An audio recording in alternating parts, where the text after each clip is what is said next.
이제 2부 마지막 네 번째 주제 상하이 커넥션, 조선 영화인과 중국인 전영인의 영화 교류를 아주대 남기용 선생님께서 발표하시겠습니다. 남기용 선생님은 한양대 대학원 연극영화학과에서 박사학위를 취득하시고 현재 아주대학교 다산학부 대학 강사로 계십니다. 대표 논조로는 해방과 전쟁 사이의 한국 영화, 민족과 계급 사이의 영화 비평, 그리고 아메리카니즘이 있습니다. 남기용 선생님의 발표를 듣겠습니다. 큰 박수 부탁드립니다. 네, 안녕하세요. 저는 상하이 커넥션, 여기선 상하이안 커넥션이라고 아마 되어 있으실 텐데, 네, 이 조선 영화인과 중국 전형인의 영화 교류라는 주제로 발표를 하게 된 영화 연구자 남기용입니다. 네, 다시 한번 이 뜻깊은 행사에 시간을 내어주셔서 너무 감사드립니다.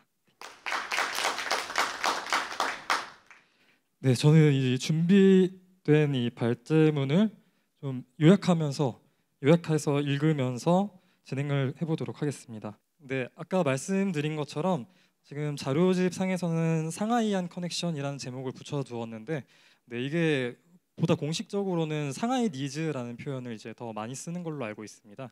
네, 이거 자세히 들여다보면 사실 이 전미사를 붙이는 문제에 굉장히 이 제국주의 국가들의 어떤 이동 경로나 그런 것들이 결부되어 있는 것을 알고 있는데, 본 논문의 범위에선 좀 벗어나는 것 같아서 네, 여기서는 이제 상하이 커넥션이라는 용어로 통일을 해보도록 하겠습니다. 네, 일단 말씀을 드리자면 조금 아쉬운 점은 이 영화가 굉장히 시각 매체이자 청각적인 매체임에도 불구하고 아쉽게도 이 당시 조선 영화인들이 중국에서 활동하면서 남긴 영화 작품들의 필름이 거의 남아 있지 않습니다. 네, 유일하게 남겨져 있는 것이 이제 정기탁 감독의 마지막 작품이었던 상하이어 자리거라라는 작품인데요. 그 작품마저도 사실 한국영상자료원의 보존 상태로 있기 때문에 우리가 이 공개적인 장소에서 이렇게 같이 보거나 그럴 수 없는 상황이라 네, 좀 이 아쉬움을 제가 이제 발표문의 텍스트를 통해서 대체하는 것으로 좀 설명을 해드리도록 하겠습니다. 네, 먼저 이 1920, 30년대 조선과 중국의 영화인들은 이 동방의 할리우드로 사유되고 있었던 상하이에 모여서 영화의 정치적이고 예술적인 가능성을 타진하고 있었습니다. 굉장히 짧은 기간 동안 수많은 영화에 출연하고 또 연출을 하고 또 좋은 평가를 받으면서 굉장히 의미 있는 작품들을 남기면서 나름대로의 활약을 했었는데요. 그래서 어떻게 이 영화인들이 그 당시에 중국 영화계도 이 동양에서 가장 잘 운영되고 있었던 건실한 영화계였음에도 불구하고 이 열악한 환경에 조선 영화인들이 진출해서 그런 다양한 활동을 할 수 있었는지가 이 발표문에서 가장 궁금했던 지점들이었습니다. 그래서 이 당시 조중의 영화인들이 함께 만든 영화, 그리고 또 그들의 혁명적인 가치에 주목하고자 했고요. 그리하여 당시 이들이 형성한 인적 네트워크, 이른바 상하이 커넥션이라고 제가 스스로 명명한 이러한 관계에 대해서 고찰하고자 합니다. 1920년대에서 30년대에 달하는 이 올드 상하이라고 불리는 그 시공간은 1990년대 중반 이후에 갑작스럽게 대중문화의 주된 재현의 대상으로 나타나게 됩니다. 전 세계적인 올드 상하이 노스텔지어 현상으로 번지게 되는데요. 그런데 이러한 기획들의 내재된 문제점이 그동안 좀 비판받아 왔습니다. 어떤 점이냐면 이 올드 상하이라고 하는 시공간을 식민주의 시기의 어떤 복합적인 상황 하에서 객관적으로 복원하고 또 성찰의 계기로 삼는 것이 아니라 상품으로서 소비하고, 그리고 굉장히 식민주의 현실을 소거하고 탈역사화한다는 그런 지점들 때문이었습니다. 그렇다면 오늘날 한국의 대중문화에서는 이것이 어떻게 발현되고 있는가가 좀 궁금한데요.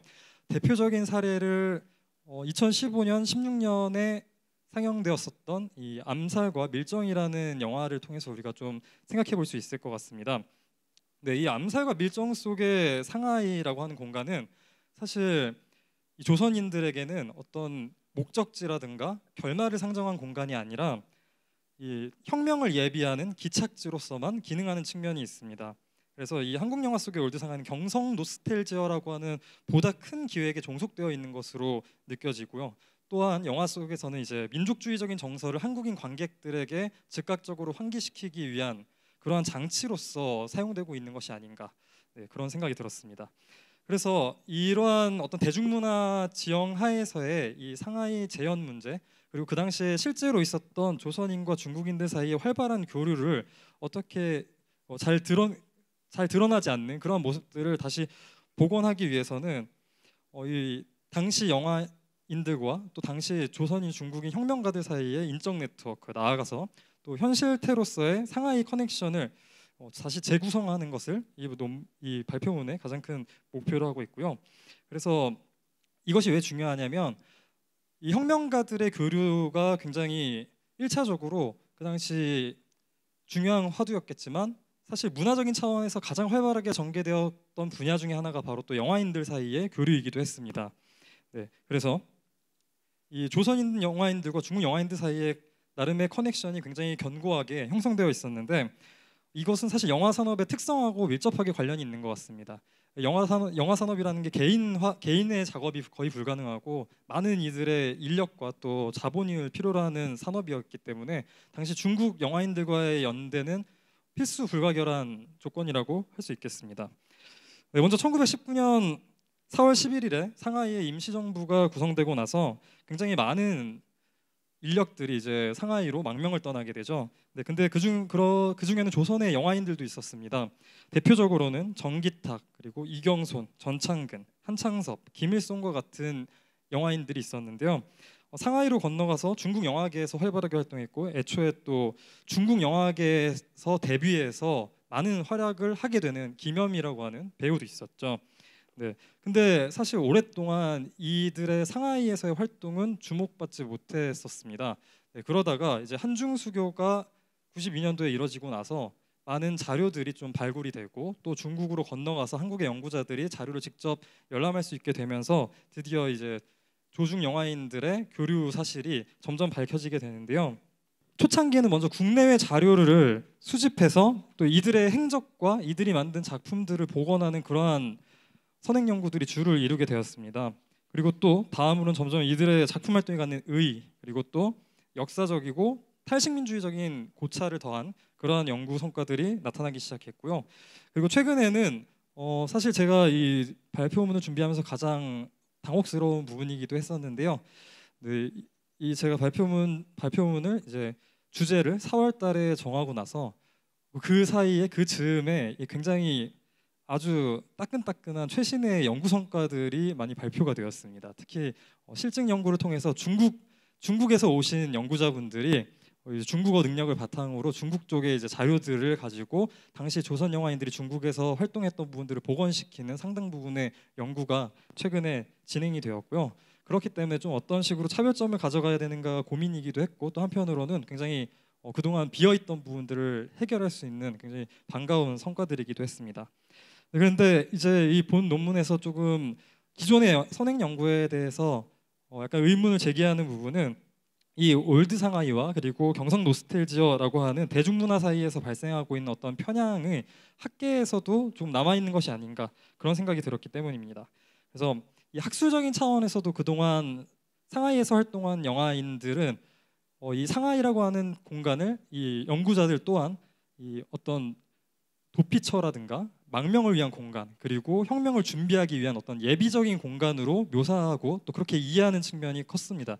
그러다 보니까 이들의 활동 중에서 굉장히 다양한 중국 영화계에서의 어떤 주류 상업 영화계에서의 활동들도 있고 그런 부분들을 간과할 수 없는데 그 부분들보다는 이 망명이라는 목적을 상정해 둔 어떤 항일 영화와 그리고 또 중국의 당시 사회 비판적인 주제의 영화들에 국한해서 연구가 진행되는 측면이 좀 컸었던 것 같습니다.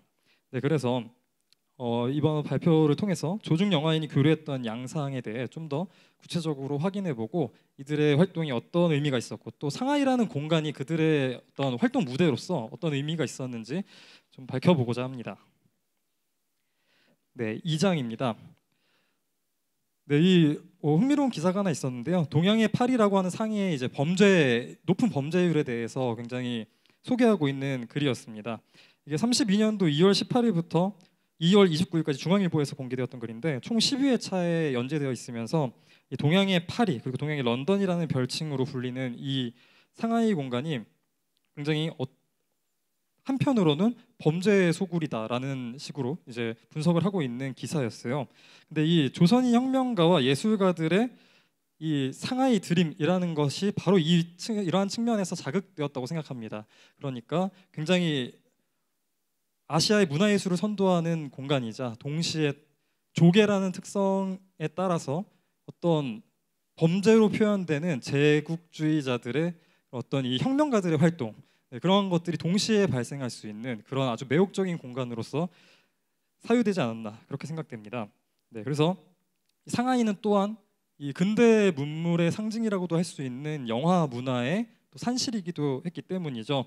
그래서 이 상하이의 이면 어떤 이처럼 근대 문화 예술의 도시이자 또 범죄의 도시로서의 이 상하이는 서로 대비되는 양가적인 속성을 갖는 것처럼 보이고, 여기서 굉장히 흥미로운 것은 상하이의 영화인들이 건너오기 시작한 이 1920년대가 바로 이러한 상하이의 두 가지 속성이 극적으로 두드러지기 시작하는 시점이라는 것입니다.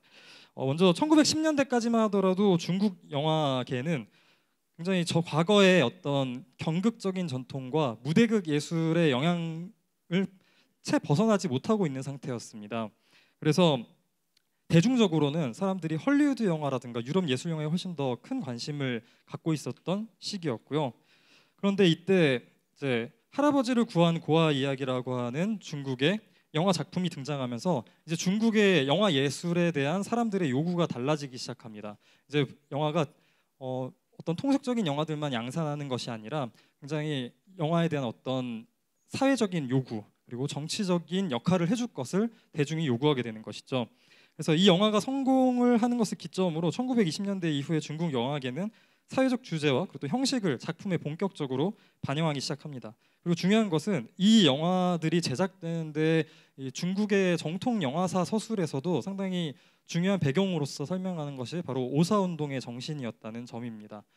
그리고 아까도 몇 차례 이 앞선 발표를 통해서 오사운동의 정신과 그리고 그 전에 있었던 이 3.1 운동의 어떤 관계에 대한 이야기들이 논의가 되었었는데요.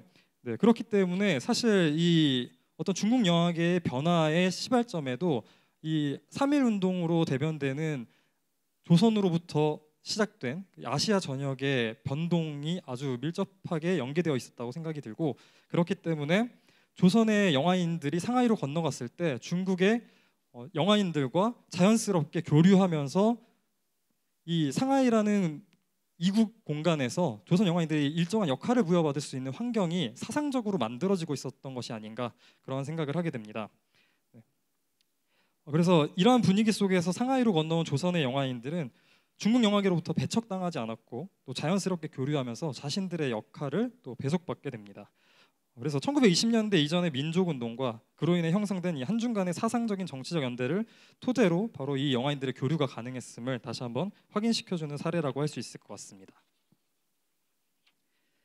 3장으로 넘어가려 하는데요. 사실 3장은 이 발표문의 가장 좀 핵심적인 논지가 담겨 있는 부분이라고 할 수 있을 것 같습니다. 이제 기존 영화사의 서술은 아까 말씀드렸던 것처럼 대체로 이들이 상하이로 건너간 것을 망명으로 보는 입장에 있습니다. 왜냐하면은 주제하다시피 이 상하이는 대한민국 임시정부가 먼저 설치되어 있었고 또 그 안에서 많은 혁명 세력들이 활동을 하고 있었기 때문에, 그리고 또한 이때 상하이로 건너간 조선의 영화인들이 임시정부의 요인들과 연계되어 있었고 또 그들을 통해서 중국 영화계를 소개받아서 안에 들어가기도 하거든요. 그렇기 때문에 오랜 기간 동안 이 선행 연구들은 거의 무비판적으로 이들의 어떤 상하이 행을 망명으로 바라보고 또 그들의 이런 영화 활동을 항일로 암묵적으로 이야기하는 그런 상황이었는데요. 거기에 대해서 조금 다른 생각을 가져보려고 했습니다. 먼저 이러한 성인 연구는 결과적으로 조선 영화인들의 활동을 당시 상하이를 중심으로 활발하게 전개되었던 어떤 저항 운동의 역사에 기입한다는 공통된 입장을 보이는데, 저는 이것이 조금 이러한 영화인들의 상하이행을 망명으로만 규정하기에는 몇 가지 난점이 존재한다고 생각했습니다. 우선 이들 각자가 상하이로 떠나게 된 배경이 굉장히 달랐고 또 임시정부를 비롯한 상하이 혁명 세력들의 정치적 운동에 각각 어느 정도로 동참했는지 구체적으로 확인이 되지 않는다는 문제도 있습니다. 다음으로 이 일제강점기에 나온 유일한 항일 영화라고 이야기되는 애국혼, 이 애국혼이라는 작품을 제외하면 이들이 제작하거나 참여한 영화들 중에서 일제에 대한 저항을 직접적으로 다룬 작품은 사실상 많지 않았고 대부분은 중국 국내의 사회 문제를 다루고 있거나 당시 상하이 영화계의 유행을 따르는 통속적인 상업 영화들이 대부분이었습니다. 그래서 이러한 것들이 망명설이라고 하는 것을 확증하기 어려운 이유라고 생각합니다. 그리고 이러한 관점은 이러한 망명을 상정하고 있는 관점들은 민족주의적 견지하에 조선 영화인의 상하이 활동을 식민주의 저항 담론으로 포섭하려는 과정에서 등장한 것이라고 보아야 할 것 같습니다. 이러한 상황에서 조선 영화인의 상하이행을 정치적 망명이 아니라 해외 진출로 파악하고 있는 이 배상국 선생님의 연구가 저에게도 굉장히 좋은 참조점이 되었는데요. 이 배상국 선생님은 이들의 동기가 뭔가 더 좋은 환경으로 이동하고자 했던, 그래서 영화 활동을 이어나가고자 했던 당시 조선 영화인들의 어떤 창작 욕구에 더 가까웠다라고 이야기를 하고 있고요. 그래서 그 근거로 상하이 사변 이후에 이경손을 제외한 이 상하이에서 활동했던 영화인들이 대부분 조선 영화계로 다시 귀국해서 활동을 이어갔다는 점을 근거로 하기도 합니다. 네, 그래서 본 논문은 여기서 좀 더 나아가서 조선 영화인들이 상하이행을 택한 사정을 살펴봄으로써 이들의 이동을 망명이나 진출의 이분법으로 설명하는 것은 좀 불가하다라는 입장에 있습니다. 그래서 당시 상하이 정치 문화가 굉장히 혼종적인 특성을 가지고 있었고, 또 이들이 꿈꿨던 이른바 상하이 드림이라고 하는 것이 정치적 이상과 예술적 이상을 구분하기 힘든, 그것이 굉장히 밀접하게 결합되어 있었던 그런 환경에 있었고, 또 이들의 상하이 활동이 중국 영화계 내부에서 자신들의 위치를 찾기 위해 끊임없이 정치적 이상과 또 예술적 이상이라는 양자를 조율한 결과였음을 좀 밝혀보자 합니다.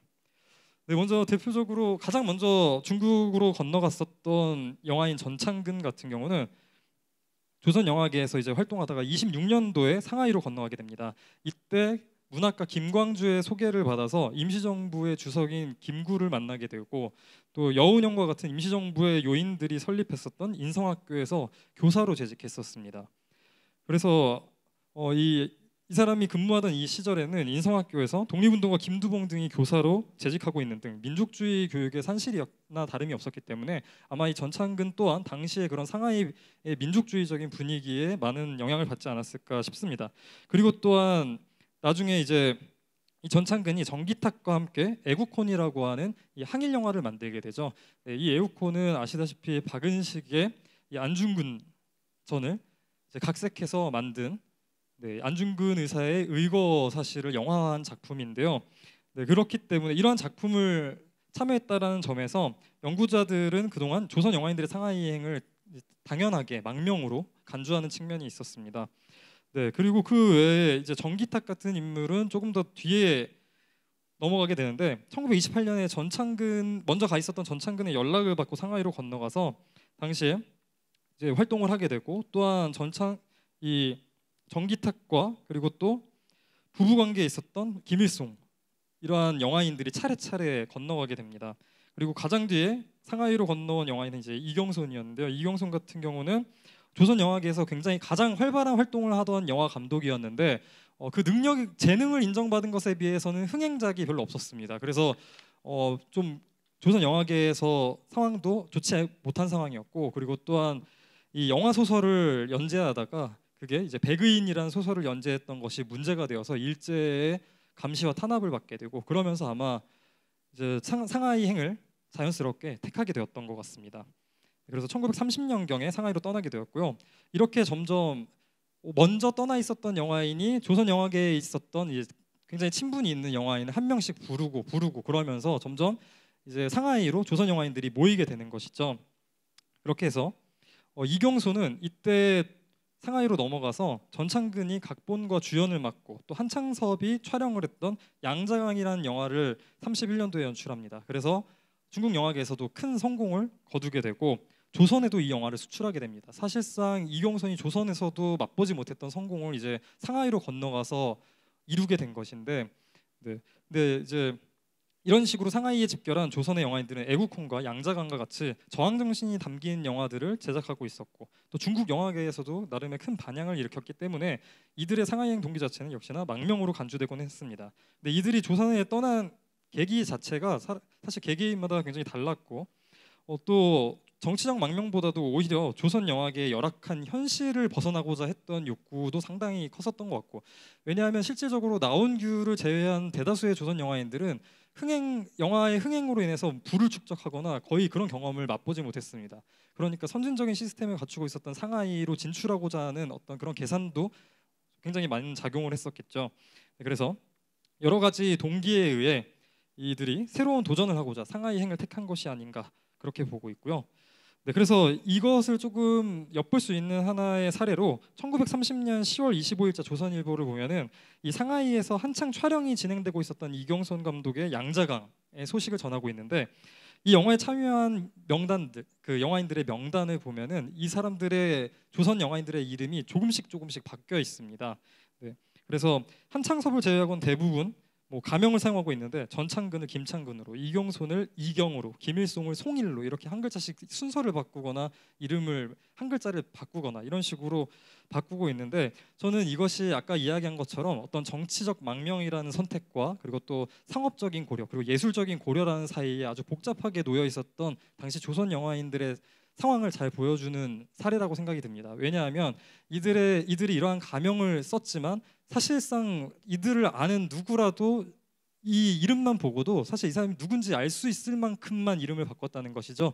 그래서 이 사람들이 중국으로 건너가서 거기서 이제 좀 저항적인 색채를 띠는 영화를 만들긴 했지만 언제든 다시 또 조선 영화계로 복귀할 것을, 그래서 일제에 어느 정도 변명을 할 수 있도록 자신들의 이름을 조금씩 바꿔가면서 이렇게 작품 활동을 하지 않았나.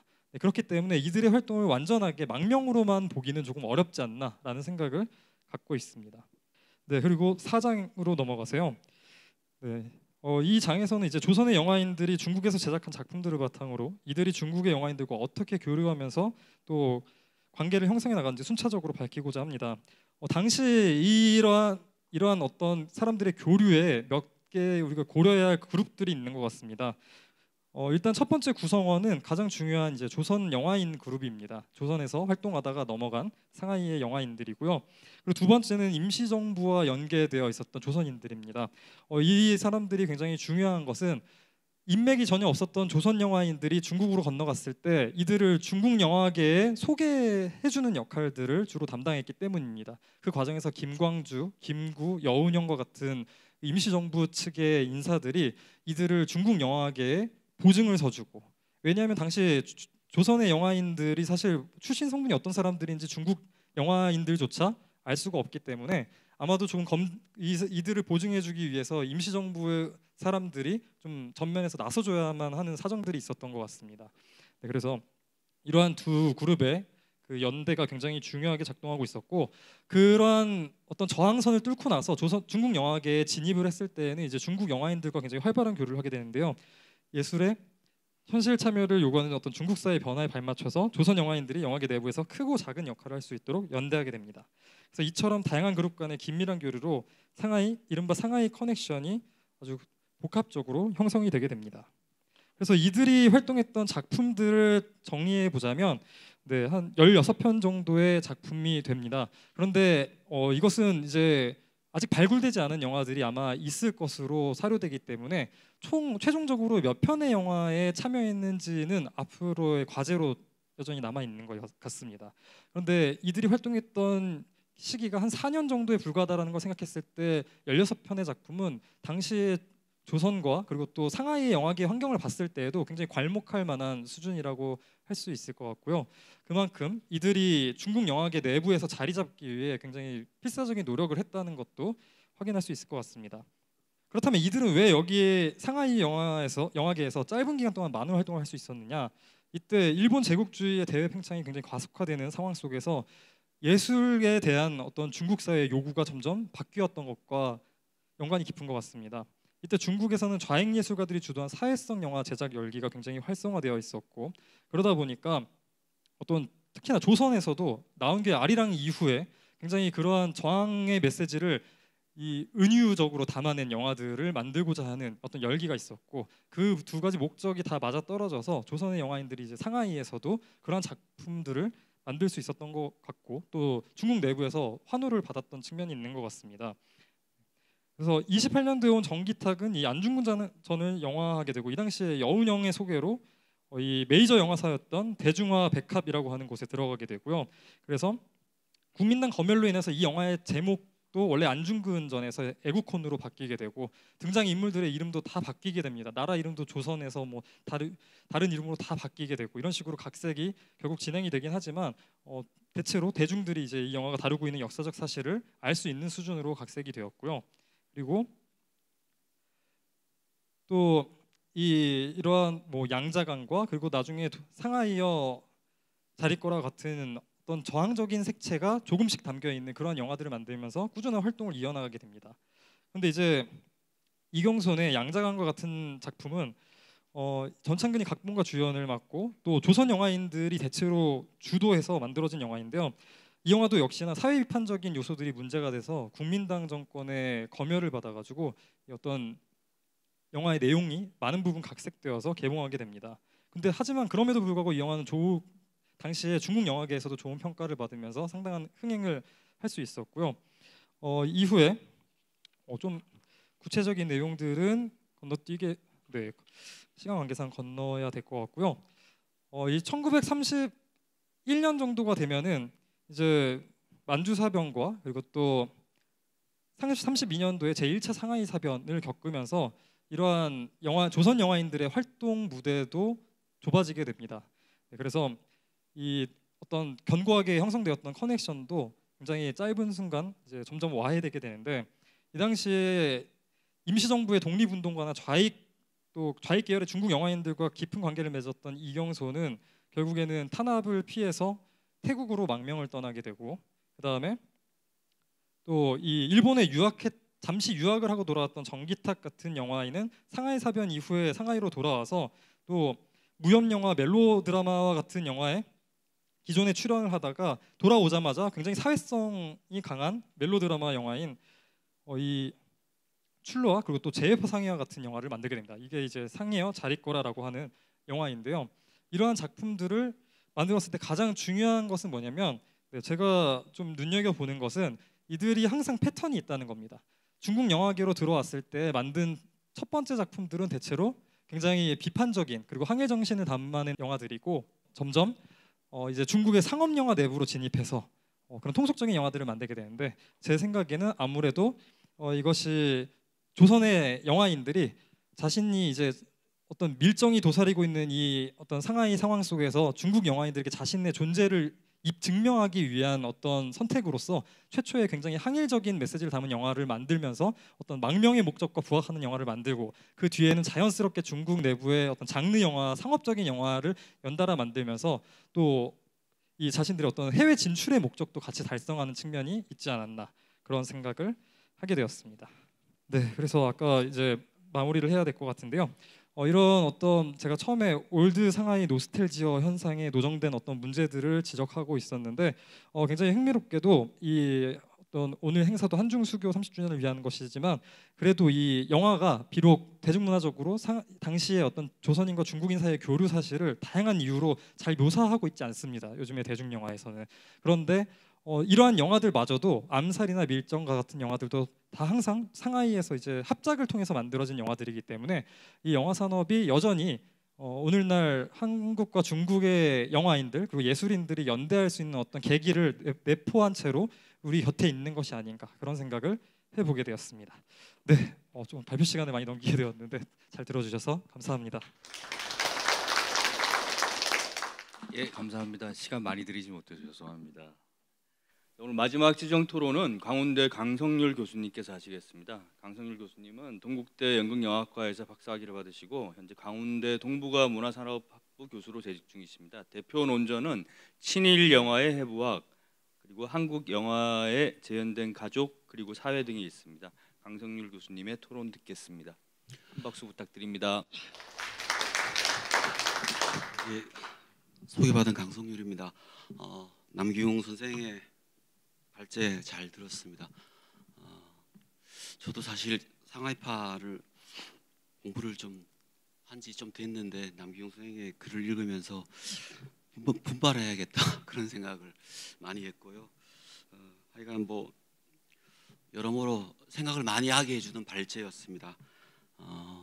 한국 영화사를 공부하다 보면은 아주 의외의 사건들을 만나게 되는데요. 그 중에 가장 큰 충격 같은 게 저에게는 20년대 후반에서 30년대 중반까지 상하이에서 활동한 조선 영화인들의 활동이었습니다. 그러니까 통상 그 시대에 일본에서는 많이 활동을 했거든요. 일본이 그 당시 세계 최고의 영화 시스템을 가지고 있었고 지금 있는 그 영화사들이 그대로 그때 있었기 때문에 주로 일본에 유학하고 일본에서 공부를 했는데 상하이로 건너가서 거기서 공부가 아니죠. 영화를 직접 만들었다는 것은 제가 처음 영화 공부할 때는 굉장히 큰 충격이었습니다. 어떻게 이게 가능할까? 결국은 그들이 일제강점기라는 조선을 벗어나서 상하이라는 그때 그 당시 동방의 파리라는 굉장히 자유로운 예술의 도시, 그리고 여러 유럽의 조개지가 있고 다른 한편으로 영화적인 어떤 데이터베이스가 잘 돼 있는 그런 곳에서 영화를 만들었다라고 이야기하지만 그럼에도 불구하고 이거를 우리가 이해하기는 굉장히 쉽지 않은 그런 대목이라고 저는 생각을 합니다. 그래서 이 부분에 대한 깊은 연구가 있어야 되는데 사실 별로 잘 되지 않았죠. 그러다가 이번에 그 남기웅 선생의 논문을 읽다가 보니까 2022년 올 초에 중국 분이 한국에 와서 박사 논문으로 이걸 썼더라고요. 제가 깜짝 놀라서 이제 그 논문을 구해서 읽으면서 야, 이게 참 미묘하다 그럴까요? 기이하다 그럴까요? 한중이 일이 이렇게 여기서 다시 연결되는구나. 일제를 피해서 조선의 영화인이 상하이 가서 공부했는데 그 상하이 가서 공부한 것들에 대한 영화 연구가 사실 한국에서 부족한데 거기 살고 있는 분이 거기 자료를 가지고 깊이 있게 연구를 한국에서 한국어로 했다는 게 저는 굉장히 기이한 기분이 들었어요. 그러면서 야, 이제 이런 시대까지 왔구나. 잘하면 한중일을 더 엮어서 하면 정말 많은 것들을 공부할 수 있는 시기가 왔구나, 그런 생각이 들었고, 그런 부분이 조금 더 과거로 가면은 상하이로 간 조선의 영화인들의 입장과 좀 닿아 있는 게 있지 않을까, 그런 생각을 속으로 좀 해봤습니다. 남기웅 선생의 글을 읽으면서 뭐 별로 제가 할 말은 없는데 그럼에도 불구하고 몇 가지 정도에서는 약간 뭐 이견이 있을 수 있지 않을까 싶어서 말씀을 드리면, 첫째는 상하이가 이제 붐처럼 90년대 이후 한국 영화사 대중문화의 키워드로 등장한 것을 어떻게 바라볼 것인가, 뭐 이런 이야기인데, 사실 뭐 90년대 이후로 나왔지만 60년대 영화도 보면은 상하이 이야기를 계속 하고는 있습니다. 약간 희화시키거나 뭐 상하이 박 그러면서 상하이 독립운동 이런 식으로 희화시키고 있거나 또는 독립운동의 전초 기시처럼 이야기를 하고 있는데, 그게 완전히 이제 대중문화 담론으로 나온 거는 90년대 후반이라고 얘기를 하고, 그러면서 이제 밀정과 암살 두 영화를 이야기하면서 좀 뭐 올드 상하이가 수다스러운 조선의 캐릭터들의 아슬아슬한 유의 공간으로 전락한다. 결국 상하이와 거기서 꼼꼼한 어떤 문제 제기 같은 게 아쉽다라고 이야기했는데, 제가 공부한 영화 연구는 왜 거기서 상하이를 이렇게 꼼꼼하게 인적 상하이 네트워크를 영화가 보여주지 않는가라고 문제를 제기하는 게 아니라, 거꾸로 왜 상하이를 지금 우리 시대에서 저런 방식으로 재현하고 있는가, 저렇게 재현할 때 그걸 보고 1000만 이상 받아들인 관객들의 욕망은 무엇인가를 거꾸로 분석하는 거라고 저는 배웠거든요. 그래서 대중영화는 어떤 것들을 리얼리즘적으로 잘 보여줄 수는 저는 없다고 생각합니다. 대중영화가 어떤 도시를 그릴 때는 대중영화가 원하는 어떤 플랫폼 또는 뭐 어떤 욕망, 그걸 좀 더 깊게 얘기하면 대중들이 원하는 그 시대의 집단 무의식적 욕망이 표출된 형태로 저는 그려진다고 생각해요. 그랬을 때 그 당시 상하이는 아까 말씀드린 어떤 동방의 파리라는 굉장히 유럽적 감성을 가지고 있는 도시면서 한편으로는 상해 임시정부가 있어서 독립운동을 할 수 있는 그런 어떤 지점, 두 개가 굉장히 잘 이렇게 맞물려진 그런 도시로 그 당시 대중들이 그렸고, 지금 대중들도 그런 입장으로 상하이를 보고 있지 않는가, 또는 보고 싶어 하지 않는가, 그런 생각이 들었습니다. 가령 우리가 파리나 뉴욕을 그릴 때 뭘 그린가 하면 비슷하거든요. 낭만적인 도시로서의 파리, 예술 도시, 뭐 뉴욕도 마찬가지죠. 그 안에 그걸 가지고 왜 거기서 한국인이 살아가고 네트워크가 왜 빠져 있느냐라고 물으면 저는 안 된다고 생각해요.